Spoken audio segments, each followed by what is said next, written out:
So okay guys, another day, another vlog tayo. So yan, 4:25 pa lang ng umaga. Daddy Jepo nyo, maagang nagising na naman kasi nga kukuha tayo ng pandesal. At syempre hindi mawawala yung pagdasal muna para kay tayo ni Lord. At eto guys, nandito na tayo sa bilihan ng pandesal. Yan, may order din pala akong ensaymada tsaka egg pie. Hehe. So yan, medyo nakakabawi-bawi. At fast forward na tayo, andito na ako sa bahay. Yan, after nga niyan, syempre, mag-isa tayo, tulog pa yung tatay ko. Ako lang ang nagdidiskarga muna yan. Yan, ako yung nag-open halos ng store namin. Pag minsan yung nanay ko, pag medyo napagod si Daddy Jepo nyo. At eto, as usual, yung pag-prepare natin, yan, open lang natin yung mga legendary cabinet, tsaka yung bintana, tsaka ilabas lang natin yung mga panukle. And yan, after nun, syempre, yung freezer ng ice cream, yan, kailangan din natin ng punasan. Yan, tanggalin natin yung takip para matanggal yung moist.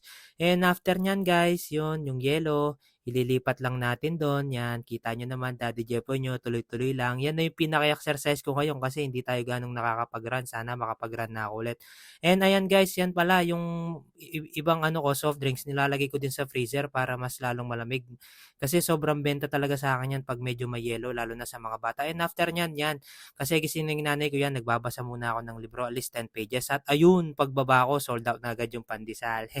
So, ginanaan Daddy Jepo nyo, ito, papalengke na rin tayo habang hindi pa mainit kasi nandun na rin yung nanay ko. At ayan, andito na tayo sa palengke. Ano lang tayo, gear off. Tanggalin lang natin yung mga ano natin, pang sangga sa init, tsaka sa lamig. Ayan. Una, syempre, frozen goods muna tayo. Tapos, gulay, yan. And after nyan, syempre, si Lola kong napakaganda, yan. Tuwang-tuwa na naman, nakita ako sa tuyo. And after nga nun yan, yung buro yan. Sa kaibigan ko ako kumuha yan. Kaibigan ko yung may-ari yan. Then after nun yun, si Kuya sa condiments yan. Nag-hide din siya sa vlog ko, yan.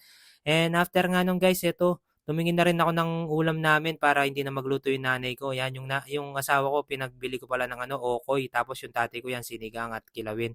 So ito si Boss Romel ko yan, nag-ano na naman sa akin, nag-advise na naman mga magagandang tip para paano maging isang mabuting negosyante. So nakikita nyo naman guys, di ba? Yan yung mga sugi ko, halos ka-close ko yung mga yan. Nako, grabe ang babait nila. Pinili ko talaga yung mga yan, yung mga maraming nabibigay na advice sa akin. Ganyan lang naman yung para hindi tayo ganong ma-stress at sumaya tayo sa pagtitindahan natin.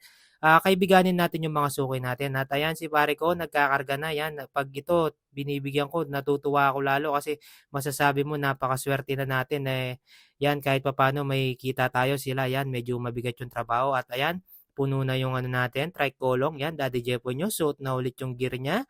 Pero okay lang yan guys. So yan, after nga niyan guys, ito pabalik na tayo. May ano pa to, kasunod pa to. So bye bye guys, finger art kay sa akin.